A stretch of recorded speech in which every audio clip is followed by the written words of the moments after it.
ఈ ప్రజాపాలనలో అప్లికేషన్లు ఇచ్చేటప్పుడు ఎవరైనా ఆనాడు లేకపోతే ఊళ్ళో వాళ్ళు కూడా ఈనాడు ఎంపీడీఓ ఆఫీసులో మీరు అప్లికేషన్ ఇచ్చినట్లయితే మీ పేరు కూడా కొత్తగా ఇచ్చిన అర్హులై ఉంటే మీ పేరు కూడా ఆ లిస్ట్ లో జమ చేయబడుద్ది. ప్రతిపక్షాలు వాళ్ళు ఏదో మొక్కుబడిగా 10 మందికో 5 మందికో ఇచ్చారని చెప్తున్నారు. ఇందిరమ్మ రాజ్యంలో కొద్ది మందికి కాదు, అర్హులైన ప్రతి వారికి ఇచ్చే బాధ్యత ఇందిరమ్మ రాజ్యంలో మేము తీసుకుంటున్నాం. ఇకపోతే మా చెల్లెమ్మ నాకెళ్ళి చూసి అడుగుతుంది, నువ్వు గృహ నిర్మాణ శాఖ మంత్రివి కదా, మరి మాకు ఇల్లు ఎప్పుడు ఇస్తావన్నా అని.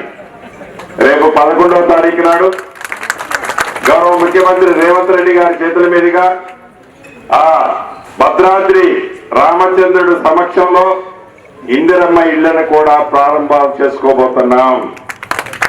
ఇళ్ల స్థలం ఉన్న వాళ్ళకి మొదటి విడతగా మన నియోజకవర్గానికి 3,500 ఇళ్ళు వచ్చాయి. నేనే మంత్రిని కాబట్టి కావాల్సినన్ని మీకు ఇస్తాను.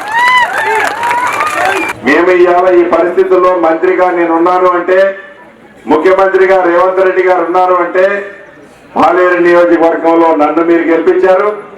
రాష్ట్ర వ్యాప్తంగా కాంగ్రెస్ పార్టీని ప్రజలు దీవించారు, ఆశీర్వదించారు, మార్పు కావాలని కోరుకున్నారు.